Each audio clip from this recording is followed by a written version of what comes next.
Treatment కూడా మంచిగా ఉంది మేడం. ఇప్పుడు నార్మల్ పర్సన్ లెక్క ఉన్నాడు మేడం ప్రజెంట్. నమస్తే సార్. నమస్తే మేడం. ఎవరి గురించి విజిట్ చేయడం జరిగింది మా సెంటర్ మీరు? డాడీ కోసం మేడం. పేరు? పేరు ఏ కృష్ణ గౌడ్ మేడం. ఓకే. ఎన్ని రోజుల కింద మా దగ్గరకు వచ్చారు అసలు? 3 మంత్స్ కింద మేడం. ఓకే. కొంచెం డైట్ మెయింటైన్ చేయాలి అని చెప్పారు మేడం. ఆ డైట్ ఫాలో అయ్యిండు. ఇప్పుడు ట్రీట్మెంట్ కూడా మంచిగా ఉంది మేడం. ఇప్పుడు నార్మల్ పర్సన్ లెక్క ఉన్నాడు మేడం ప్రజెంట్. అసలు ఏ ప్రాబ్లంతో, కిడ్నీ ప్రాబ్లంతో మా దగ్గర రావడం జరిగింది 3 మంత్స్ బ్యాక్. ఓకే. ఓకే. అప్పుడు ఎంత ఉండే అసలు మా దగ్గరకు వచ్చినప్పుడు క్రియాటినిన్? 8 ఉండే మేడం. ఓకే. సో అక్కడ నార్మల్గా అలోపతిలో డాక్టర్స్ ఏం చెప్పారు?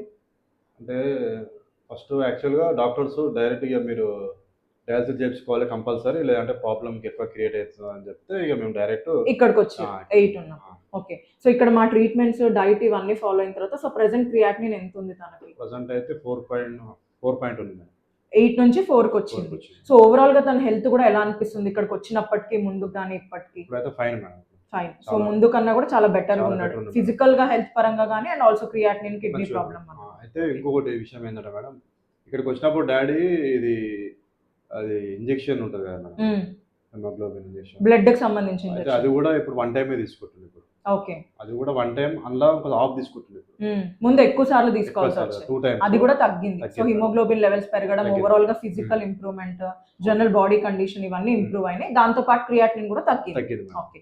సో వేరే వాళ్ళు కిడ్నీ ప్రాబ్లమ్ తో సఫర్ అవుతున్న వాళ్ళకి మీరు ఏం చెప్పాలనుకుంటారు ఈ సెంటర్ గురించి? ఇప్పుడు రీసెంట్ గా అయితే తీసుకొచ్చిన మేడం, మా మామయ్య వాళ్ళ కొడుకు కూడా ఇప్పుడు ప్రెసెంట్ ఆయనకు 10 వరకు ఉంది మేడం. ఓకే. డాడీకి తక్కువైందని దాని ఉండడం వల్ల ఇప్పుడు ఆయన తీసుకురావడం జరిగింది మేడం. ఓకే. Okay sir.